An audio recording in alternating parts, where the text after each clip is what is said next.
जय माता दी।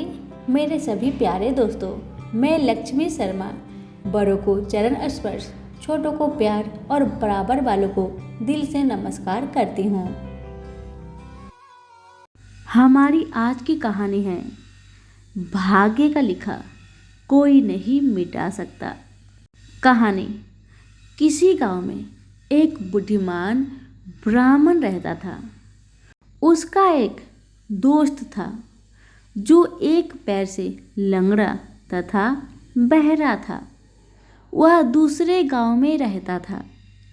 एक दिन वह ज्ञानी ब्राह्मण अपने बचपन के दोस्त से मिलने के लिए घर से निकला। उसके दोस्त का घर काफी दूर था। वह ब्राह्मण रास्ते में जा ही रहा था कि उसे अचानक एक हष्ट पुष्ट आदमी दिखाई दिया। वह भी उस ब्राह्मण के साथ साथ चलने लगा। तो वह ब्राह्मण उस मनुष्य का नाम पूछता है तो वह अपना नाम महाकाल बताता है। वह ब्राह्मण भी सोचने लगा कि मुझे भी काफी लंबा जाना है, चलो एक साथ मिल गया जिससे रास्ता आसानी से कट जाएगा। अब ब्राह्मण और महाकाल दोनों साथ साथ चल रहे थे कि अचानक एक गांव आ गया। तब महाकाल ने उस ब्राह्मण से कहा कि तुम चलो और मुझे इस गांव में थोड़ा काम है, मैं अभी आ रहा हूँ। थोड़ी ही देर में उसी गांव में एक भैंस ने एक आदमी को लात मार दी। थोड़े ही देर में महाकाल उस ब्राह्मण के पास आ गया और बोला कि चलो। फिर वह ब्राह्मण उस महाकाल के साथ चलने लगा। थोड़ी दूर जाने पर फिर एक गांव आया तो महाकाल उस ब्राह्मण से बोला कि मुझे इस गांव में थोड़ा काम है, मैं अभी आ रहा हूँ। थोड़ी ही देर में उस गांव में आग लग गई। वह ब्राह्मण सोचने लगा कि यह आदमी जहाँ जहाँ जाता है तो वहाँ पर कोई न कोई घटना जरूर घटती है। आता हुआ ब्राह्मण महाकाल से पूछ ही लिया कि भाई तुम कौन हो। ब्राह्मण की बात सुनकर महाकाल बोला कि मैं यमदूत हूँ, मनुष्यों के प्राण हरण करना मेरा काम है। उसके बाद ब्राह्मण महाकाल से पूछा कि तुम यमदूत हो तो ये बताओ कि अगली मृत्यु किसकी होने वाली है। तब महाकाल ने कहा कि अगली मृत्यु तुम्हारे उसी मित्र की होने वाली है जिससे तुम मिलने के लिए जा रहे हो। वह ब्राह्मण सोचने लगा यदि ऐसी बात है तो मैं अपने मित्र से मिलने नहीं जाऊंगा। महाकाल ने ब्राह्मण से कहा कि तुम जो सोच रहे हो ऐसा कुछ भी नहीं होगा। होनी अटल है, इसलिए होकर रहेगी। थोड़ी देर में उस ब्राह्मण ने देखा कि उसका मित्र उससे मिलने के लिए बड़ी तेजी से चला आ रहा है।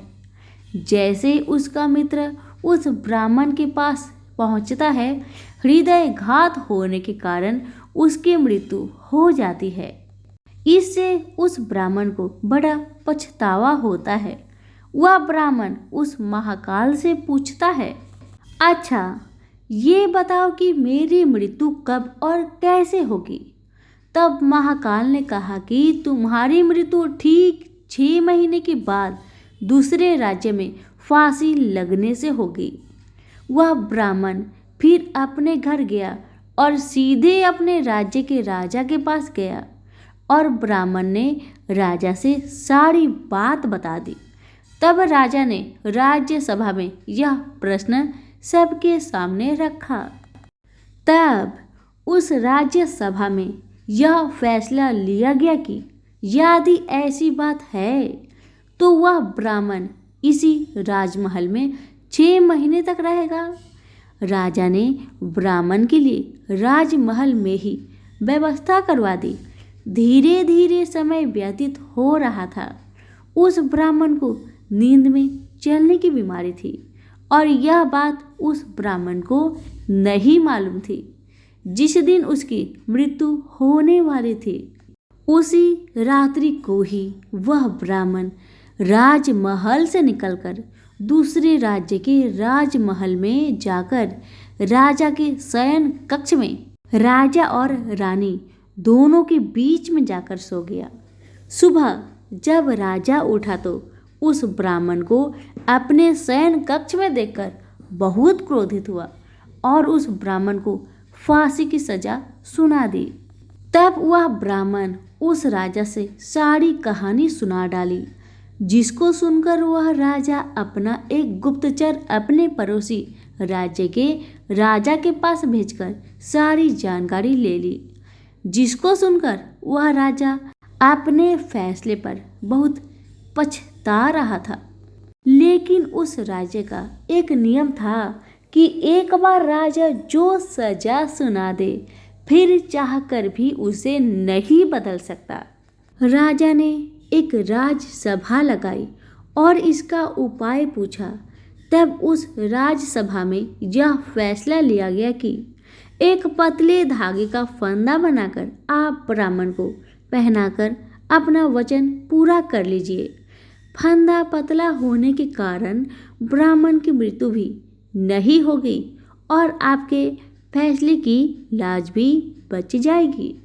तब एक पतले धागे से फांसी का फंदा बनाया गया और उसके अगले दिन ब्राह्मण के गले में डाल दिया गया और फंदे को खींच दिया गया।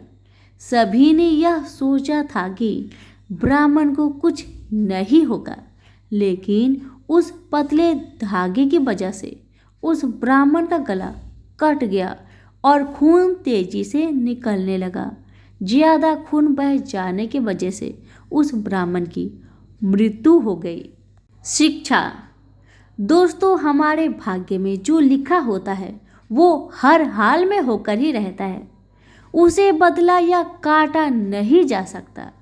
उस ब्राह्मण ने अपने बचने के कितने उपाय किए, लेकिन मृत्यु के आने पर कोई उपाय काम न आया तथा उसकी मृत्यु हो ही गई।